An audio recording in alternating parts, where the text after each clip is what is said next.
तुम्ही पाहताय राज्यातील शेतकऱ्यांसाठी आजच्या दिवसभरातील महत्त्वाच्या घडामोडी। जीएसटी प्रणालीत फेरबदल झाल्यास हजारच्या आतील वस्तू स्वस्त होणार। 12% टप्पा हटवण्याचा केंद्राचा विचार। थेट ग्राहकांना लाभ, असंख्य वस्तूंचा समावेश। महाराष्ट्रातील शेतकरी आहे देशात सर्वाधिक कर्जबाजारी। देशभरातील बळीराजावर तब्बल 12,19,516 कोटींचे कर्ज थकीत। कर्जमाफीचा कोणताही प्रस्ताव विचाराधीन नाही, अर्थमंत्री सीतारामन यांचं वक्तव्य। एकनाथ शिंदेंच्या जय गुजरातच्या घोषणेने वादंग। विरोधकांचा हल्लाबोल, सत्तेसाठी लाचारी पत्करल्याची त्यांच्यावर टीका। कर्जमाफीपर्यंत वसुली देणार नाही, माजी आमदार बच्चू कडू यांचा महायुती सरकारला इशारा। संत्रा बागांवरील फायटोप्थोरा नुकसानीबाबत मदतीची मागणी। संत्रा बागांवर फायटोप्थोरा रोगामुळे बागा उद्ध्वस्त होत आहेत, त्यामुळे त्यांना तातडीने नुकसान भरपाई द्यावी, अशी मागणी विधानसभेत दोन्ही बाजूंच्या सदस्यांनी केली। 5 आणि 10 रुपयांच्या चलनाची टंचाई। ऑनलाईन व्यवहारांमुळे नाणे आणि नोटांचा वापर कमी झाला। कापसाचे दर पडण्यास शासन जबाबदार, उच्च न्यायालयाचं मत। कापूस खरेदी केंद्रांबाबत ठोस धोरणाचा अभाव। राज्यातील कापूस खरेदी केंद्रांबाबत ठोस धोरण नसल्याबद्दल मुंबई उच्च न्यायालयाच्या नागपूर खंडपीठाने राज्य शासन आणि भारतीय कापूस महामंडळाला गुरुवारी कठोर शब्दात फटकारले। खरेदी केंद्र सुरू करण्यास जाणीवपूर्वक उशीर केला जात असल्यामुळे त्याचा फायदा खासगी व्यापाऱ्यांना होतोय। शेतकऱ्यांचे मोठ्या प्रमाणात आर्थिक नुकसान होत असते। कापसाचे दर पाडायला ही दिरंगाई थेट कारणीभूत आहे आणि त्याला राज्य शासन जबाबदार आहे, असं निरीक्षण न्यायालयाने नोंदवलं। अनेकांचे चेहरे हसरे, काहींचे मात्र हिरमुसले। सातारा जिल्ह्यात सरपंच पदाच्या आरक्षण सोडतीनंतर गावगाड्यात उलथापालथ। जिल्ह्यामध्ये 750 ग्रामपंचायतीवर महिला राज। शेतकऱ्यांना कर्जमाफी का नाही? अंबादास दानवेंचा शेतकरी प्रश्नांवरून सरकारवर हल्लाबोल। पीक विम्याची थकबाकी 483 कोटी रुपये। पिवळ्या सोन्याचा अपमान। हिंगोलीत दर न मिळाल्यामुळे शेतकऱ्यांच्या गोदामातच अडकली हळद। कृषी मंत्री माणिकराव कोकाटेंचा शेतकऱ्यांना उपरोक्षिक सवाल। कर्जमाफी नाही झाली मग मी काय करू? शेतकऱ्यांनी कर्जमाफीचे काय झाले असा मुद्दा कृषी मंत्री माणिकराव कोकाटे यांच्यासमोर उपस्थित केला। त्यावर उत्तर देताना मंत्री कोकाटे आपल्या शैलीत प्रत्युत्तर देत म्हणाले की कर्जमाफी नाही झाली त्याला आता मी काय करू? यावरून शेतकरी आणि कृषी मंत्र्यांमध्ये शाब्दिक चकमक झाली। घरकुल बांधकामांना ब्रेक। वाळूसाठी सप्टेंबरची प्रतीक्षा। पावसाळा असल्याने वाळू उपसा थांबला, घरांचे स्वप्न लांबणीवर। माल वाहतूकदारांचा संप अखेर स्थगित। ई चलनाबाबत लवकरच अध्यादेश काढणार, सरकारला 25 दिवसांचा वेळ।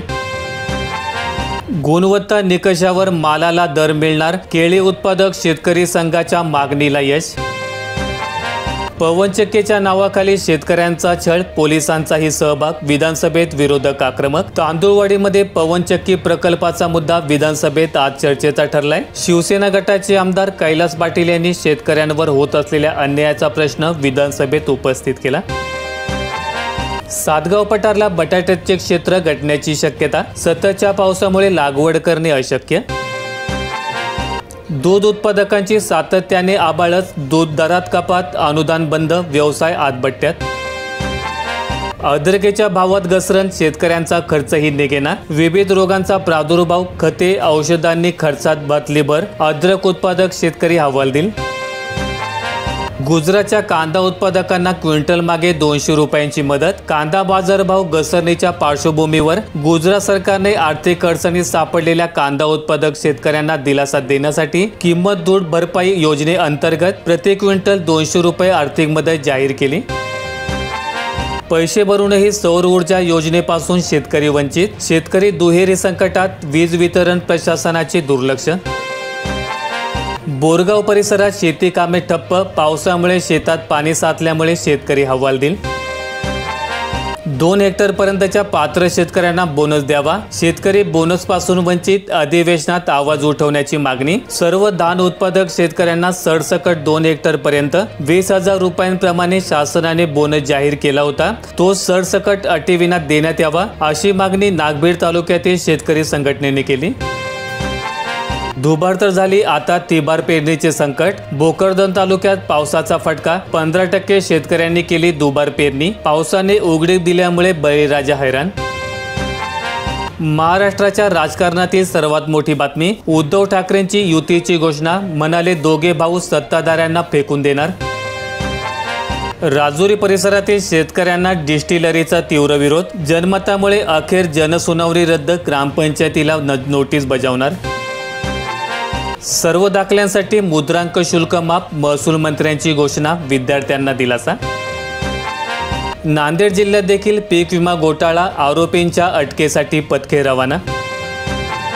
प्रवाशांनो लक्ष द्या, राष्ट्रीय महामार्गावरील टोल दर 50% कमी। राष्ट्रीय महामार्गावरील उड्डाण पूल, बोगदे, उन्नत रस्त्यांसाठी टोल दर आता 50% कमी करण्यात आलेले आहेत। नवीन टोल सूत्रामुळे प्रवास खर्चात मोठी बचत होणार असून मंत्रालयाने नवा नियम 2 जुलै 2025 रोजी अधिसूचित केलाय। परभणी जिल्ह्यात उभारली जाणार 30 स्वयंचलित हवामान केंद्रे, पावसाची अचूक माहिती मिळणार, पीक विमा योजनांना लाभ होणार।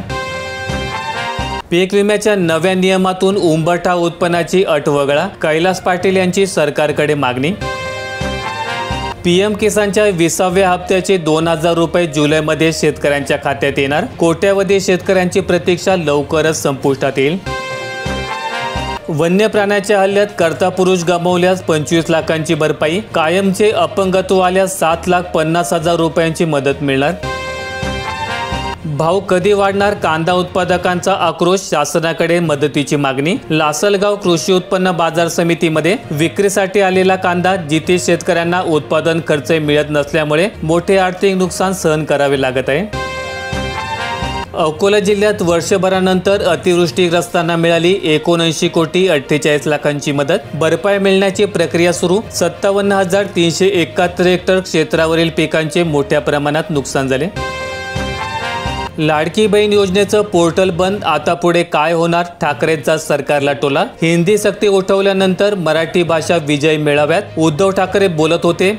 लाडकी बहीण योजनेचं पोर्टल सरकारने बंद केलंय। मराठवाड्यात पावसाचा जोर कमीच, पूर्व विदर्भ आणि कोकणामध्ये पुढील 4 दिवस जोरदार पावसाचा अंदाज। राज्यातील काही भागामध्ये जोरदार सरी पडतायत, तर काही भागात जोरदार पावसाची प्रतीक्षा कायम आहे। कोकणात पुढील 4 दिवस जोरदार पावसाचा अंदाज हवामान खात्याने वर्तवलाय। VIP दर्शन बंद केल्याने 15 तासाचे दर्शन 5 तासांवर। यंदा आषाढी वारीत VIP दर्शन पूर्णपणे बंद करण्यात आले आहे आणि त्यामुळे वारी काळामध्ये पदरस्पर्श दर्शनासाठी लागणारा तब्बल 15 ते 16 तासांचा वेळ आता केवळ 5 तासांवर आला आहे। राज्यातील वीज ग्राहकांसाठी महत्त्वाची बातमी, अतिरिक्त सूट केवळ स्मार्ट मीटर धारकांसाठीच, जुन्या मीटर धारकांना प्रतीक्षा करावी लागणार। 3,260 हेक्टर जमिनी बनल्या नापीक, निफाड तालुक्याचे शेतकरी संकटात, पिकांचे उत्पादन घटले, जमीन असून नसल्यासारखी, वेळीच उपाययोजना करण्याची गरज। माहिती आवडल्यास व्हिडिओला लाईक करून दररोजच्या बातम्या पाहण्यासाठी चॅनेलला सबस्क्राईब करा। धन्यवाद।